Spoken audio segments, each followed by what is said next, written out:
राधे राधे प्यारे कृष्ण भक्तों, हमारे चैनल में आपका स्वागत है। आज हम एक खास विषय पर चर्चा करेंगे, तो कृपया वीडियो को अंत तक देखें। वीडियो शुरू करने से पहले कमेंट में जय श्री कृष्ण जरूर लिखें, क्योंकि आपके कमेंट्स हमें प्रेरित करते हैं और यह जानकर खुशी होती है कि आप हमारी बातों को समझ रहे हैं। हमें गर्व है कि हम भगवान की बातों को सुनने और दूसरों तक पहुंचाने का सौभाग्य प्राप्त कर रहे हैं। अब चलिए इस महत्वपूर्ण कहानी को सुनते हैं, जो श्रीमद् भागवत गीता और पुराणों में वर्णित है। एक समय की बात है, एक राजा स्पर्श थे जो मां भगवती के बहुत बड़े भक्त थे। वे दिन रात मां की पूजा में लीन रहते थे। राजा के पास हर चीज थी, लेकिन वह संतान की इच्छा रखते थे। कई वर्षों तक संतान न होने के कारण वे उदास रहते थे। एक दिन उनकी भक्ति से प्रसन्न होकर मां भगवती ने स्वप्न में आकर उन्हें 2 बेटियों का आशीर्वाद दिया। कुछ समय बाद राजा के घर एक बेटी ने जन्म लिया। इस खुशी में उन्होंने पूरे राज्य में दावत दी और पंडितों को बुलाकर कुंडली बनवाई। पंडितों ने कहा कि यह बेटी साक्षात देवी का रूप है और जहां भी यह कदम रखेगी वहां खुशियां ही आएंगी। उन्होंने बेटी का नाम तारा रखा। इसके कुछ समय बाद मंगलवार के दिन राजा के घर दूसरी बेटी का जन्म हुआ। पंडितों ने उसकी भी कुंडली बनाई, लेकिन उदास हो गए। राजा ने कारण पूछा तो पंडितों ने बताया कि यह बेटी उनके जीवन में दुख लेकर आएगी। राजा ने हैरानी से पूछा कि उन्होंने ऐसा कौन सा पाप किया था कि उनके घर यह दुख लाने वाली बेटी जन्मी। तब ज्योतिष ने बताया कि आपकी दोनों बेटियां पहले इंद्र की अप्सराएं थीं। बड़ी का नाम तारा और छोटी का नाम रुक्मण था। एक बार ये दोनों धरती पर घूमने आईं और एकादशी का व्रत रखा। तारा ने अपनी बहन रुक्मण से कहा कि वह बाजार जाकर ताजे फल लेकर आए। रुक्मण बाजार गई और वहां उसे मछली के पकौड़े दिखे, जिन्हें देखकर वह अपने व्रत की परवाह किए बिना खा गई। उसने तारा के लिए फल भी लिए। जब तारा ने पूछा कि उसने अपने लिए फल क्यों नहीं लिए, तो रुक्मण ने जवाब दिया कि उसने मछली के पकौड़े खा लिए हैं। यह सुनकर तारा को गुस्सा आ गया और उसने कहा, तुमने एकादशी के दिन मछली खाकर पाप किया है, इसलिए मैं तुम्हें छिपकली बनने का श्राप देती हूँ। अब वही छिपकली बनी तारा की बहन उसी जंगल में रहने लगी, जहाँ गुरु गोरखनाथ अपने शिष्यों के साथ आश्रम में रहते थे। उनके शिष्यों में एक बहुत घमंडी शिष्य था, जो अपने अहंकार के कारण एकांत में जाकर कमंडल में पानी भरकर तपस्या कर रहा था। तभी एक प्यासी गाय वहां आ पहुंची और कमंडल से पानी पीने लगी। जैसे ही गाय ने पानी पीकर सिर उठाया, कमंडल गिर गया और शिष्य का ध्यान भंग हो गया। गुस्से में आकर उसने चिमटे से गाय को बुरी तरह घायल कर दिया। जब यह बात गुरु गोरखनाथ को पता चली, तो वे तुरंत घायल गाय को देखने पहुंचे। गाय की हालत देखकर उन्होंने तुरंत उस घमंडी शिष्य को आश्रम से निकाल दिया। कुछ समय बाद गाय पर किए गए अत्याचार के पाप को कम करने के लिए गुरु गोरखनाथ ने यज्ञ आयोजित किया। यज्ञ की खबर घमंडी शिष्य को भी मिली और वह पक्षी का रूप धारण करके यज्ञ स्थल पर पहुंचा। वहां उसने भोजन में अपनी चोंच से एक मरा हुआ सांप डाल दिया और किसी को इसकी भनक भी नहीं लगी। यह सब छिपकली बनी रुक्मण देख रही थी। उसके मन में ख्याल आया कि अगर यह मरा हुआ सांप लोगों ने खा लिया तो सब मर जाएंगे। सबकी जान बचाने के लिए रुक्मण, जो अब छिपकली थी, भोजन के बर्तनों में गिर गई। लोगों ने छिपकली को कोसा और बर्तन खाली करने लगे। तभी भंडारा करने वालों को मरा हुआ सांप दिखा और उन्हें समझ में आया कि छिपकली ने सबकी जान बचाने के लिए जानबूझकर ऐसा किया था। छिपकली होने के बावजूद उसकी इस महान सोच को देखकर वहां मौजूद सभी महत्वपूर्ण लोग बोले कि हमें इस छिपकली की मुक्ति के लिए प्रार्थना करनी चाहिए। पंडित ने बताया कि सबकी प्रार्थनाओं के कारण ही वह छिपकली अब तीसरे जन्म में आपके जैसे महान राजा के घर बेटी के रूप में जन्मी है। तारा ने भी दूसरे जन्म में तारामती का रूप लिया और अयोध्या के राजा हरिश्चंद्र से विवाह किया। इतनी बातें बताने के बाद पंडितों ने राजा स्पर्श को सलाह दी कि रुक्मण को मार देना चाहिए। इस पर राजा बोले, मैं अपनी बेटी को कैसे मार सकता हूं? यह तो पाप होगा। तब ज्योतिषी ने कहा, अगर आप उसे मारना नहीं चाहते तो एक संदूक में सोना और चांदी लगवाकर लड़की को उसमें रखकर नदी में बहा दीजिए। सोना चांदी देखकर कोई जरूर उस संदूक को निकाल लेगा और उसकी जान बच जाएगी। राजा ने ज्योतिषी की बात मानी और वैसा ही किया। काशी के पास नदी में बहते हुए सोने चांदी से सजा संदूक देखकर एक व्यक्ति ने उसे बाहर निकाल लिया।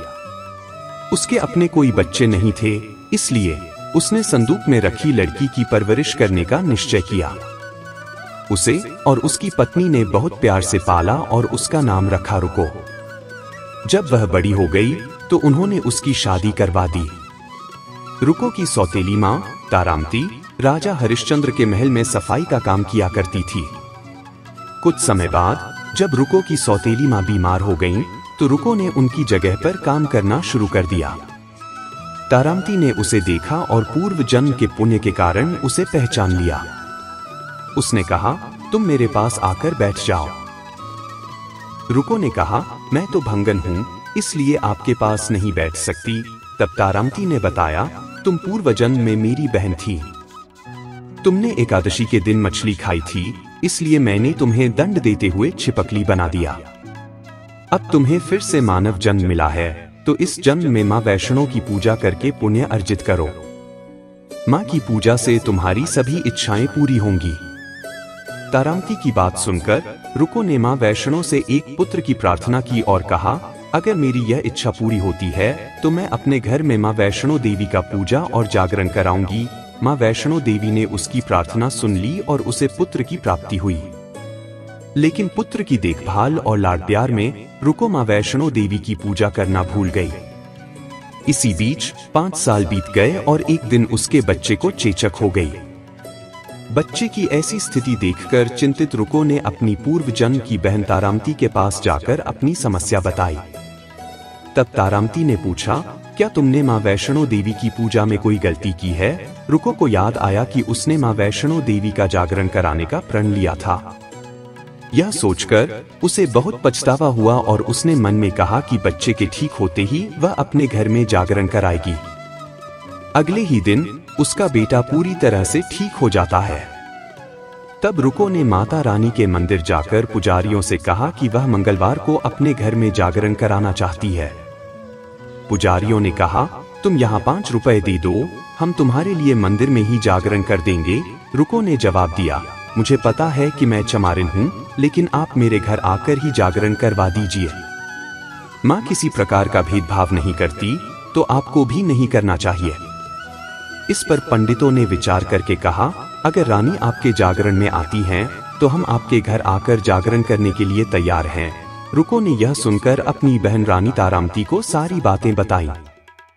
तारामती ने जागरण में जाने के लिए सहमति दी।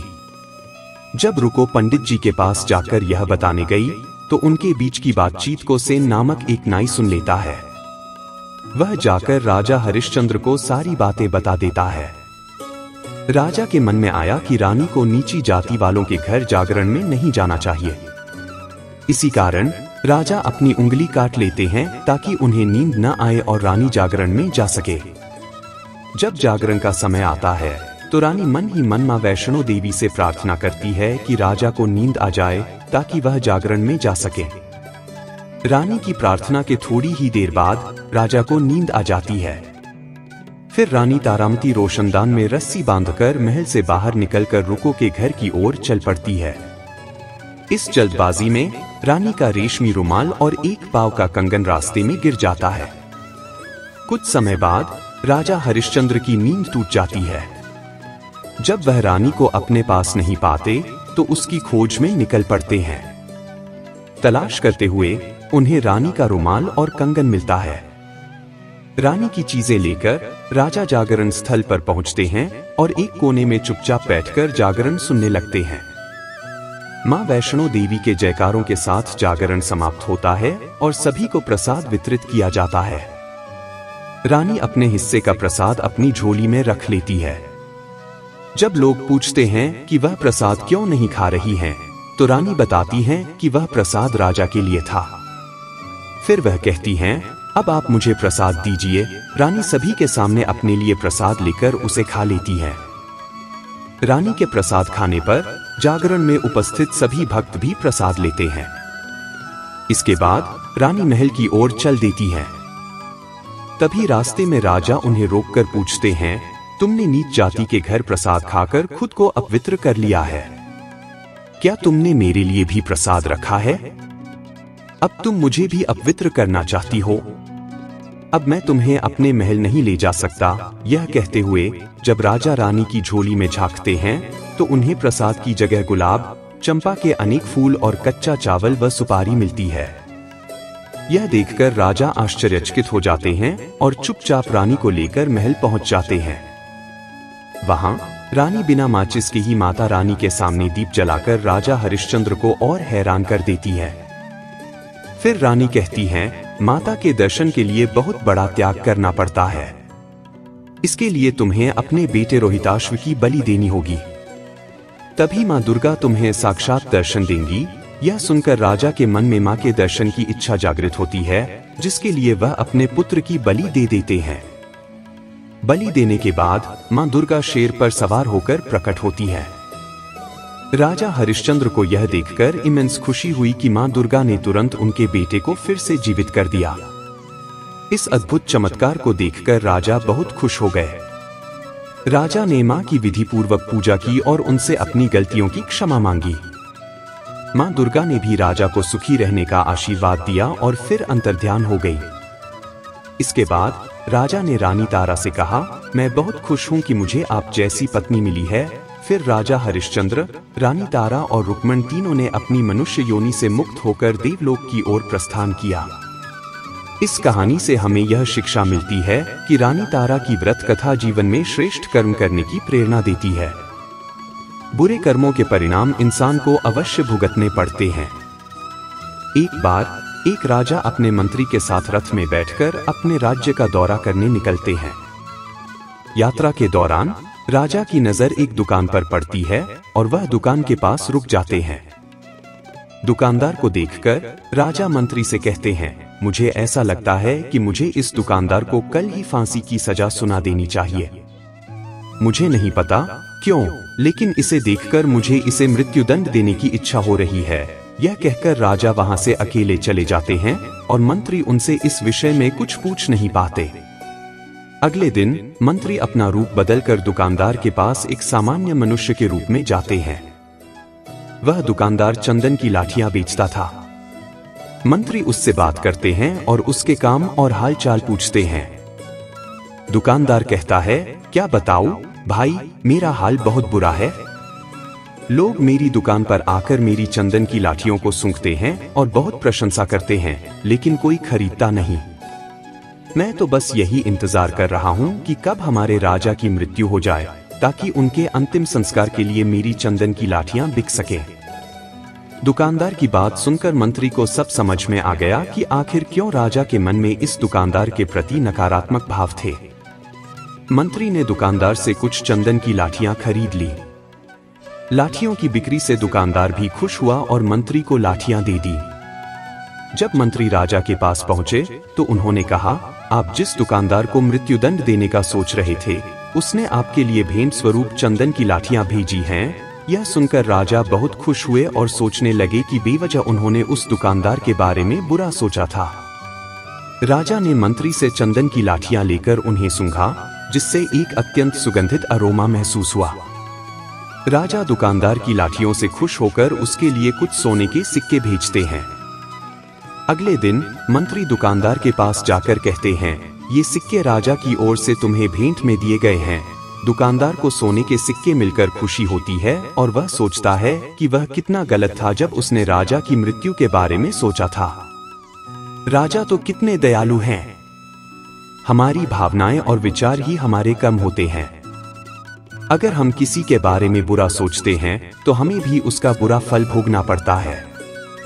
हमारे शब्द और कर्म हमारे विचारों के अनुसार ही होते हैं। अगर हम अपने विचारों पर नियंत्रण करना सीख लें तो हम महान बन सकते हैं। जब हम अच्छा सोचते हैं तब हमारे साथ भी अच्छा ही होता है। मित्रों, एक बार की बात है, एक राजा ने अपने 3 मंत्रियों को आदेश दिया कि वे एक थैला लेकर जंगल में जाएं और उसे फलों से भर दें। सभी मंत्री जंगल की ओर निकल पड़े। पहले मंत्री ने सोचा कि राजा ने फल इकट्ठा करने का आदेश दिया है, इसलिए उसे सबसे अच्छे फल थैले में डालने होंगे। दूसरे मंत्री ने सोचा कि राजा बहुत व्यस्त है, इसलिए वह नहीं देख पाएंगे कि थैले में क्या है, इसीलिए उसने जो भी हाथ में आया वह डाल लिया। इसके परिणामस्वरूप उसका थैला अच्छे और खराब फलों का मिश्रण बन गया। तीसरे मंत्री ने सोचा कि राजा केवल थैले के बाहरी रूप को देखेंगे, इसलिए उसने थैले को सूखे पत्तों और धूल से भर दिया। तीनों मंत्री अपने अपने थैले लेकर दरबार में लौटे। राजा ने बिना देखे कि उनके थैले में क्या है, आदेश दिया कि तीनों मंत्रियों को 3 महीने के लिए अलग अलग जेलों में भेजा जाए, जहां उन्हें कोई खाना नहीं दिया जाएगा और केवल अपने थैले को ले जाने की अनुमति होगी जिसमें उन्होंने फल एकत्र किए हैं। पहला मंत्री अपने द्वारा एकत्र किए गए अच्छे फलों को खाकर जेल में 3 महीने बिता सकता था। दूसरा मंत्री थोड़े समय तक अच्छे फलों के सहारे जीवित रहा, लेकिन बाद में उसने इकट्ठे किए गए खराब फलों को खाकर बीमार हो गया। तीसरे मंत्री के पास खाने के लिए कुछ नहीं था, इसलिए वह जीवित नहीं रह सका। इस कहानी से हमें यह शिक्षा मिलती है कि हमें अपने कार्यों का परिणाम खुद ही भुगतना पड़ता है। हम जो भी कर्म करते हैं, हमें उसका फल भोगना होता है। अगर हमने अच्छे कर्म किए हैं तो हमें अच्छा फल मिलेगा, और अगर बुरे कर्म किए हैं तो बुरा फल। महाभारत में कहा गया है कि यथा धेनु सहस्रशु वत्स गच्छति मात्र यत् चकृतं कर्म कर्तार अपि गच्छति, जिसका अर्थ है कि हजारों गायों के बीच बछड़ा अपनी मां गाय को पहचान लेता है। इसी तरह हमारे पिछले कर्मों के परिणाम जब पूरी तरह परिपक्व हो जाएंगे तो हमें बिना किसी विफलता के मिलेंगे। साधारण व्यक्ति इस तथ्य को नहीं समझता, जबकि सभी संत, महात्मा और ज्ञानी लोग अपने स्वार्थ के लिए बुरे कर्मों को अच्छे कर्मों में बदलने का प्रयास करते हैं, जैसा कि कर्ण, गुरु द्रोणाचार्य और कृपाचार्य ने अपने बुरे कर्मों को अच्छे कर्मों में बदलने की कोशिश की। बुरे कर्म वे होते हैं जिनके करने के बाद हमें डर लगता है और रात में नींद नहीं आती। इन कर्मों को करने के बाद हमें असली आनंद की बजाय केवल नकली सुख का अनुभव होता है, जबकि मन में भय रहता है। मैं आप सभी को दिल से शुभकामनाएं देना चाहता हूं। आप बहुत भाग्यशाली हैं, क्योंकि आपने भगवान श्री कृष्ण की प्रेरणा से श्रीमद् भगवद गीता का यह वीडियो देखने का मन बनाया। मुझे पूरा विश्वास है कि इस वीडियो को अंत तक देखने और शांत मन से इसकी बातें सुनने और समझने के बाद आपके विचारों और जीवन में बहुत सकारात्मक बदलाव आएंगे। मित्रों, मेरे अपने अनुभव से कहता हूं कि अगर आप इस अनमोल ज्ञान का अधिकतम लाभ उठाना चाहते हैं तो इस गीता सार को अंत तक ध्यान से सुनें। हर सुबह और सोने से पहले इसे अवश्य सुनें और दूसरों को भी इसे सुनाने के लिए प्रेरित करें। जैसे खुशी बांटने से बढ़ती है, उसी तरह इस ज्ञान को जितने अधिक लोगों के साथ साझा करेंगे, भगवान श्री कृष्ण की कृपा और इस गीता ज्ञान की ज्योति आपके जीवन में उतनी ही अधिक रोशनी फैलाएगी। भगवान श्री कृष्ण ने कहा है कि अच्छे कर्म वे होते हैं जिन्हें करने के बाद आपको न तो डर लगता है और न ही नींद में परेशानी होती है। बुरे और अच्छे कर्मों का मूल्यांकन 2 तरीकों से किया जाता है, एक तो समाज और सरकार द्वारा और दूसरा भगवान द्वारा। समाज और सरकार का निर्णय कभी गलत हो सकता है, लेकिन भगवान का निर्णय कभी गलत नहीं होता। बुरे कर्मों का आधार मुख्यतः भूख, धन, स्त्री, भूमि, सत्ता, यश, ईर्ष्या और शक्ति होते हैं।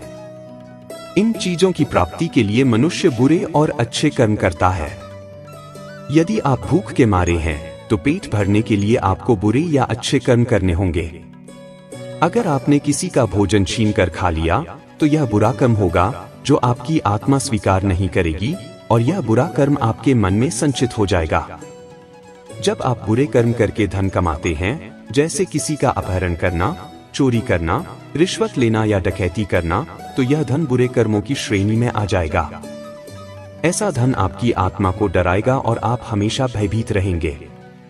सोचिए, यदि आपकी जेब में पैसे हैं और कोई भूखा आपसे रोटी के लिए पैसे मांगता है और आप सोचते हैं कि आप इसे अपनी बचत में रख सकते हैं, तो क्या होगा? यह तो सब जान सकते हैं कि इसका परिणाम क्या होगा। आपका कर्म खराब होगा, और यह इतना खराब होगा कि आप सोच भी नहीं सकते। क्योंकि सेवा और दान ही मनुष्य के जीवन के 2 मुख्य स्तंभ हैं, जो हमारी आत्मा की शुद्धि के लिए अत्यंत आवश्यक है। यह हमारे भीतर पवित्रता का अनुभव कराता है और दूसरों के साथ साझा करने की भावना उत्पन्न करता है। सेवा और दान हमें अच्छे कर्म करने का अवसर प्रदान करते हैं। सबसे अधिक बुरे कर्म अक्सर स्त्री को लेकर होते हैं, क्योंकि स्त्री की आत्मा का सीधा संबंध हमारे कर्मों से होता है। इसी तरह हम जमीन और संपत्ति को लेकर भी बुरे कर्म करते हैं, जैसे दूसरे के घर या जमीन पर कब्जा कर लेना। इससे जो आत्मा की बद्दुआ लगती है वह भी बुरे कर्मों के खाते में शामिल हो जाती है। सत्ता प्राप्त करने के लिए हम गंभीर बुरे कर्म कर सकते हैं, अपने स्वार्थ के लिए लाखों लोगों की हत्या करवा देते हैं। इसी तरह हम अपने यश और शक्ति को बढ़ाने के लिए दूसरों के यश और शक्ति को दबाते हैं, अपने आप को श्रेष्ठ साबित करने की कोशिश करते हैं और दूसरों को नकारात्मक या अज्ञानी बताने लगते हैं।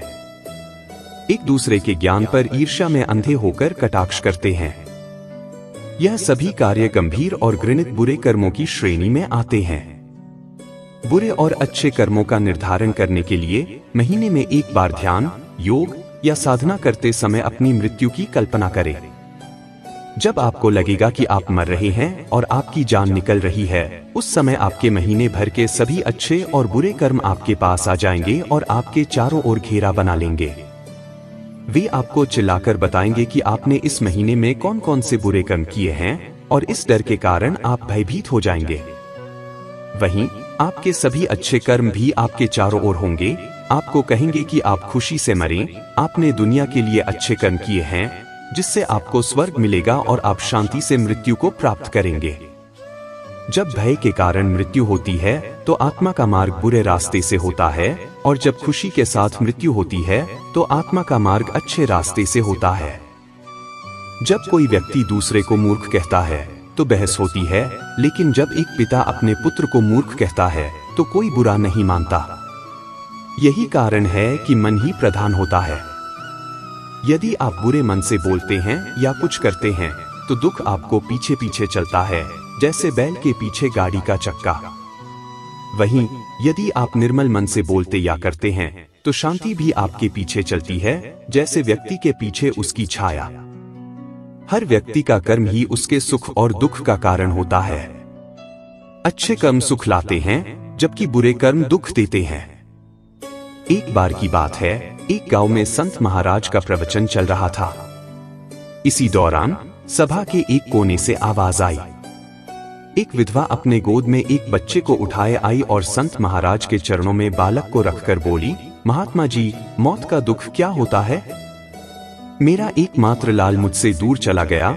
संत महाराज ने कहा, बालक बहुत सुंदर है और उसकी मां उससे भी सुंदर है। यदि मैं तुम्हारे बालक को जीवित कर दूं? विधवा ने उत्तर दिया, महाराज, अगर मेरा बेटा मुझे वापस मिल जाए तो मैं अपना सर्वस्व न्योछावर कर दूं। संत महाराज ने कहा, ठीक है, तुम मुट्ठी भर पीली सरसों के दाने लाकर दो। वह विधवा तेजी से दाने लेने के लिए गई।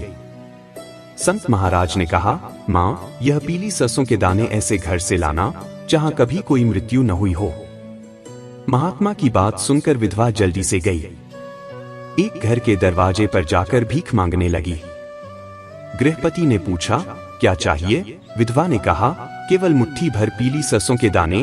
गृहपति दाने देने के लिए घर में जाने लगे, लेकिन विधवा ने उन्हें रोकते हुए पूछा, श्रीमान, पहले बताइए कि क्या आपके परिवार में कभी किसी की मृत्यु हुई है?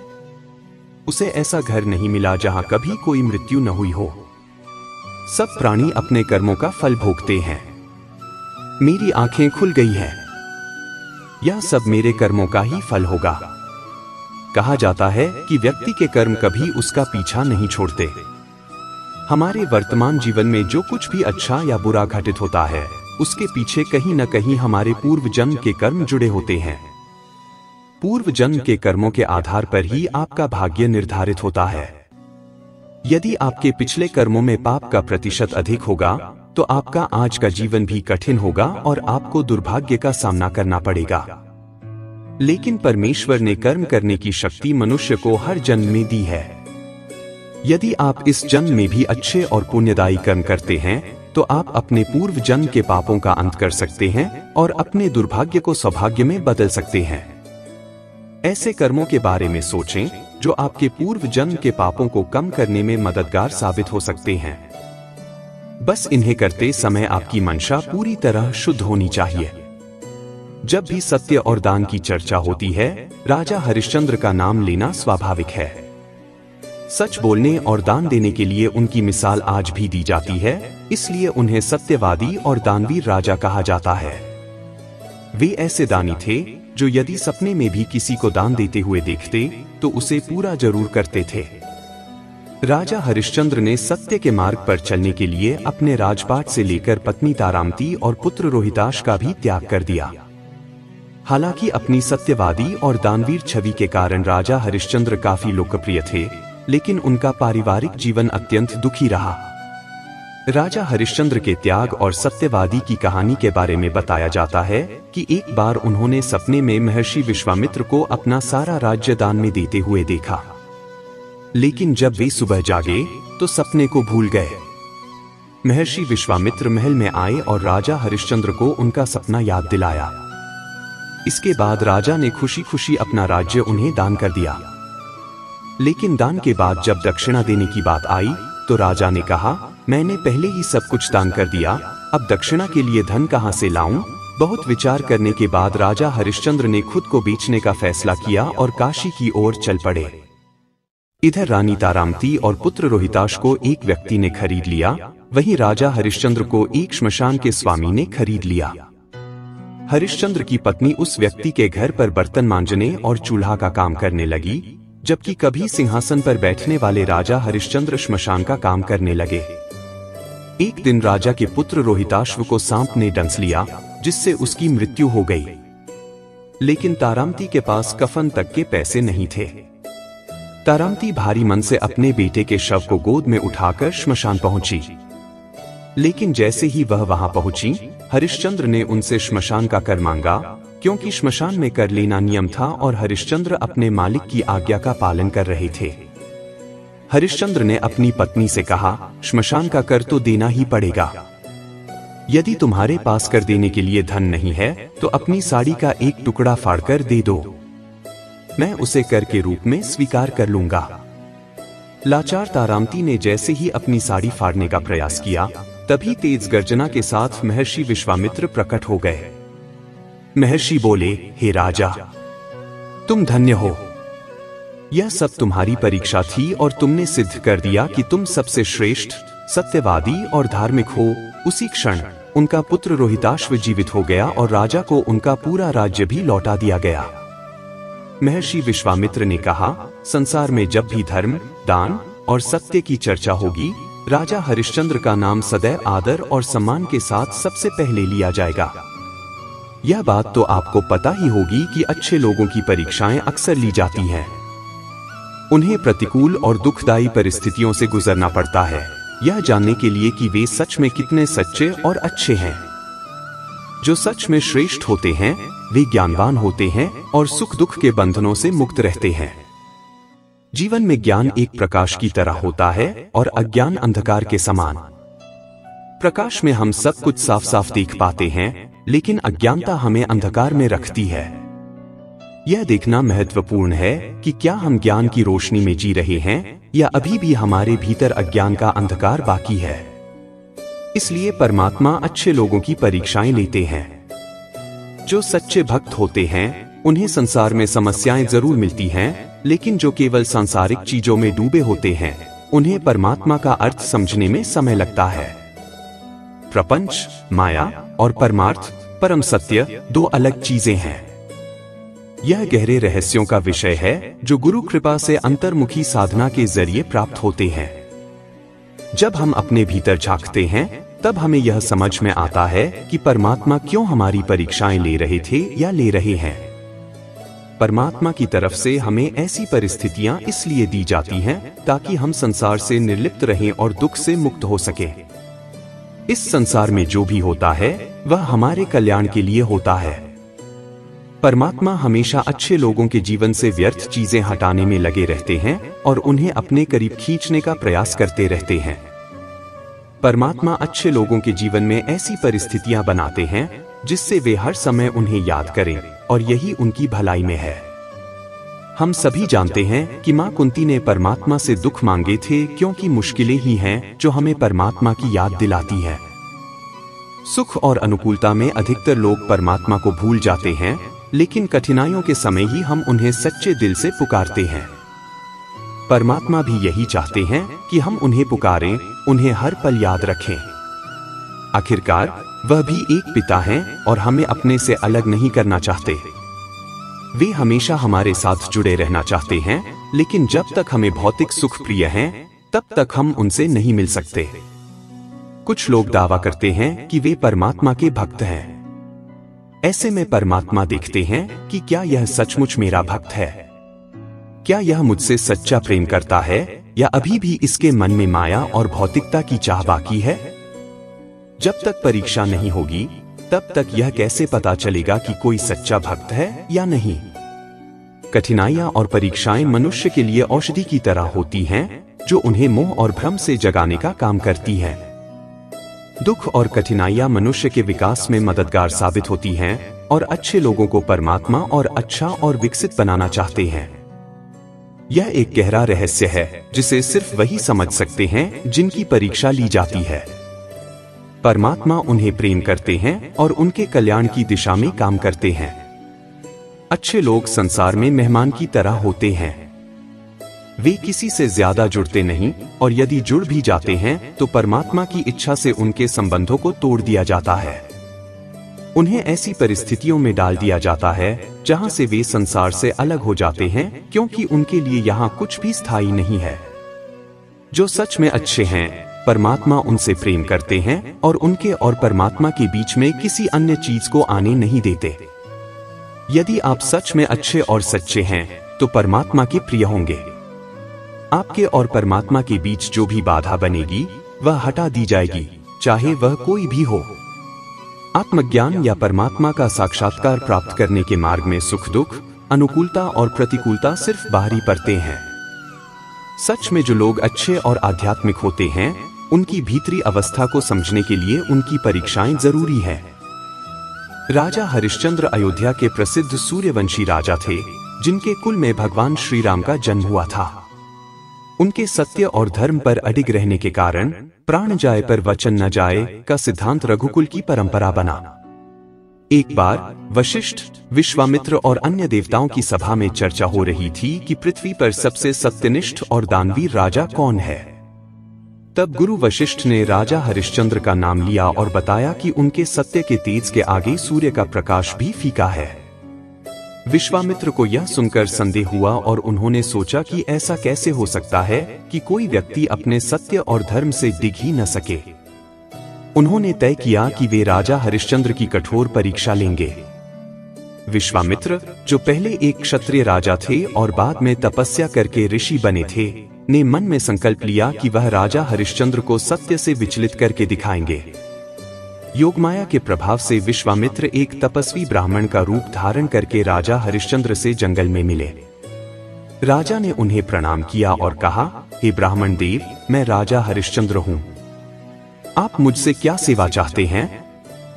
विश्वामित्र ने कहा, राजन, मैं एक यज्ञ की तैयारी कर रहा हूं और मुझे इसके लिए धन की आवश्यकता है। मुझे आपकी सहायता की आवश्यकता होगी। राजा हरिश्चंद्र ने तुरंत वचन दिया, हे ब्राह्मण देव, मेरे राजमहल के द्वार हमेशा आपके लिए खुले हैं। आप अवश्य पधारें। यह कहकर राजा अपने महल की ओर लौट गए। कुछ समय बाद विश्वामित्र ब्राह्मण के वेश में राजा हरिश्चंद्र के महल पहुंचे और राजा को उनका दिया हुआ वचन याद दिलाया। राजा ने कहा, ब्राह्मण देव, आप आज्ञा दें। विश्वामित्र ने कहा, राजन, मुझे आपका पूरा राज्य, धन और ऐश्वर्य चाहिए। महल के सभी अधिकारी सोचने लगे कि यह मांग पूरी करना संभव नहीं है। तब राजा हरिश्चंद्र ने कहा, ऋषिवर, मैं आपको अपनी पूरी संपत्ति और राज्य सौंपता हूँ। विश्वामित्र ने कहा, राजन, मैं आपके दान से बहुत प्रसन्न हूँ, लेकिन शास्त्रों के अनुसार दान के बाद दक्षिणा देना आवश्यक है। राजा हरिश्चंद्र ने उत्तर दिया, बिल्कुल ब्राह्मण देव, बताइए आपको कितनी दक्षिणा चाहिए। विश्वामित्र ने कहा, मुझे 111 स्वर्ण मुद्राएं चाहिए। राजा ने तुरंत अपने मंत्री को आदेश दिया कि ब्राह्मण देव को तुरंत 1100 स्वर्ण मुद्राएं दक्षिणा के रूप में दी जाएं। विश्वामित्र ने कहा, राजन, आपने पहले ही मुझे अपनी संपत्ति दान कर दी है और दान की गई वस्तु से पुनः दान नहीं किया जा सकता। राजा हरिश्चंद्र ने कहा, ब्राह्मण देव, मुझे थोड़ा समय दें, मैं आपको 111 स्वर्ण मुद्राओं की दक्षिणा अवश्य दूंगा। राजा हरिश्चंद्र अपनी पत्नी तारा और पुत्र रोहित के साथ पैदल और खाली हाथ काशी की ओर निकल पड़े। राजा हरिश्चंद्र चक्रवर्ती राजा थे, जिसका मतलब है कि वह पूरी पृथ्वी के राजा थे। उन्होंने विश्वामित्र को पूरी पृथ्वी दान कर दी थी, लेकिन शास्त्रों के अनुसार काशी भगवान शिव के त्रिशूल पर बसी है। प्रलय के समय भी जब पूरी पृथ्वी जल में समा जाती है, तब भी काशी बची रहती है। इसलिए राजा हरिश्चंद्र काशी पहुंचे और वहां उन्होंने खुद को एक डोम चंडाल के स्मशान के प्रहरी के पास 500 स्वर्ण मुद्राओं में और अपनी पत्नी तारा तथा पुत्र रोहित को एक ब्राह्मण के पास 600 स्वर्ण मुद्राओं में बेचकर विश्वामित्र को उनकी दक्षिणा दी। चंडाल ने राजा हरिश्चंद्र को यह काम सौंपा कि जो भी शव यहाँ जलाने आए, उनके परिवार से कर लिया जाए, क्योंकि बिना करके कोई भी अंतिम संस्कार नहीं किया जाएगा। समय बीतता गया और वर्षों बाद महारानी तारा अपने पुत्र के साथ उस वृद्ध ब्राह्मण की सेवा में समय बिता रही थी। चक्रवर्ती नरेश की पत्नी ब्राह्मण के घर में काम कर रही थी और रोहित ब्राह्मण के लिए बगिया से फूल चुनकर लाता था। एक दिन बगिया में एक सर्प छिपा हुआ था, जो वास्तव में विश्वामित्र की माया थी। जैसे ही रोहित ने पुष्प तोड़ने की कोशिश की, उस सर्प ने उसके हाथ पर डंस लिया, जिससे रोहित की मृत्यु हो गई। पत्नी तारा ने अपने पुत्र को अंतिम संस्कार के लिए स्मशान में ले जाने का निर्णय लिया, जहां राजा हरिश्चंद्र डोम चंडाल के यहाँ काम कर रहे थे और कर लेकर उस चंडाल को देते थे। चंडाल ने रानी तारा से कहा, पहले कर दीजिए, मेरे स्वामी ने बिना करके किसी का अंतिम संस्कार करने से मना किया है। रानी तारा ने कहा, यह आपका भी पुत्र है, इसके लिए भी आपको कर चाहिए। आप मेरी हालत देख रहे हैं, मेरे पास इस एक धोती के अलावा और कुछ भी नहीं है। जब तारा ने देखा कि वह अपने धर्म से नहीं टिक सकती और बिना करके पुत्र का अंतिम संस्कार नहीं कर सकते, तो उसने अपनी आधी साड़ी फाड़कर कर के रूप में देने का निर्णय लिया। तभी वहां सभी देवी देवता, ऋषि वशिष्ठ सहित विश्वामित्र प्रकट हुए और राजा हरिश्चंद्र से कहा, मैं केवल आपके सत्य की परीक्षा ले रहा था, जिसमें आप सफल हो गए। इसके बाद उन्हें उनकी संपत्ति, धन, वैभव और राजपाट वापस दिया गया। देवताओं के आशीर्वाद से रोहित को पुनर्जीवन भी दिया गया और कहा गया, राजन, अब आप हमसे कोई वरदान मांगिए। राजा हरिश्चंद्र ने कहा, हे ऋषि, मुझे कुछ और नहीं चाहिए, केवल यह विनती है कि इस कठोर परीक्षा को अब किसी और से न लिया जाए। सत्य की परीक्षा नहीं ली जानी चाहिए, बल्कि उसे प्रणाम किया जाना चाहिए। किसी के धर्म को डिगाने के बजाय उसके साथ सहयोग किया जाना चाहिए। इस प्रकार राजा हरिश्चंद्र को विश्व के इतिहास में सबसे महान दानवीर माना गया। भारत का इतिहास इतना प्राचीन है कि उसे पूरी तरह से लिख पाना असंभव है। इसलिए हर द्वापर युग में वेद व्यास का अवतार होता है, जो मुख्य रूप से काल्प के इतिहास को लिखते हैं। पुनर्जन्म के विषय में बताना और भी कठिन है, लेकिन ब्रह्मा वैवर्त पुराण में हरिश्चंद्र का पुनर्जन्म वर्णित है। इस कथा के अनुसार राजा हरिश्चंद्र और उनकी पत्नी तारामती पूर्व जन्म में भी एक दंपति थे। दोनों वैश्य वर्ण के किसान, गोपालक और व्यापारी थे। वे धार्मिक थे, इसलिए अपने कर्तव्यों को निभाने के बाद घर छोड़कर तीर्थ यात्रा पर निकल गए थे। इस दौरान वे कुछ न कुछ बेचकर अपनी रोजी रोटी का प्रबंध करते थे। एक बार जंगल से गुजरते समय उन्होंने कई कमल के फूल तोड़ लिए और नगर में यह सोचकर गए कि उन्हें बेचकर आज का खाना मिलेगा। लेकिन सुबह से शाम हो गई और उनके फूल नहीं बिके। तभी उन्हें पता चला कि नगर की राजकुमारी ने जन्माष्टमी का अनुष्ठान किया है, तो उन्हें लगा कि वहां उनके फूल बिक जाएंगे। लेकिन वहां भी उनके फूल नहीं बिके। फिर उन्होंने उन फूलों से भगवान कृष्ण की मूर्ति के निकट एक झांकी बना दी। वह झांकी इतनी सुंदर बनी कि राजकुमारी ने उनके लिए पैसे देने का मन बनाया, लेकिन उन्होंने पैसे लेने से इनकार कर दिया। उन्होंने उत्सव में भाग लिया, दिन रात भूखे रहे और सभी के साथ रात भर जागरण किया। अगले दिन उसी भंडारे में जाकर खाना खाया और पेट भरा। इस दिन रोहिणी नक्षत्र की जन्माष्टमी थी, जो केवल बहुत भाग्यशाली लोगों को ही मनाने को मिलती है, और अनजाने में उन्होंने वह व्रत संपन्न कर लिया। कमल की झांकी चढ़ाने का फल उन्हें अगले जन्म में राजा रानी बनने के रूप में मिला। इतना ही नहीं, राजा हरिश्चंद्र की मृत्यु के बाद वे स्वर्ग गए, जहां उनका सिंहासन इंद्र के समान था। महाभारत में नारद जी ने स्वयं युधिष्ठिर को इस कथा की सत्यता बताई। शास्त्रों में कहा गया है कि धार्मिक कार्यों को निष्काम भाव से करना चाहिए, तभी भगवान कन्हैया कृपा करेंगे। यदि आप अपने जाने अनजाने किए गए पापों से मुक्ति पाना चाहते हैं, तो बेजुबान जीवों जैसे गाय, कुत्ता, पक्षी, चींटी, मछली आदि को नियमित रूप से भोजन कराएं। जरूरतमंद लोगों की सहायता करें। गीता, रामायण, सुंदरकांड आदि का पाठ कुछ समय तक नियमित रूप से करें। इससे आपका मन शुद्ध होगा और आपके पिछले जन्म के पाप कटेंगे। साथ ही आपका वर्तमान जीवन सुखमय होगा। तो दोस्तों, ऐसे ही और वीडियो पाने के लिए हमारे चैनल को सब्सक्राइब करें और वीडियो को लाइक करें। धन्यवाद और कमेंट में जय श्री राधे कृष्णा जरूर लिखें।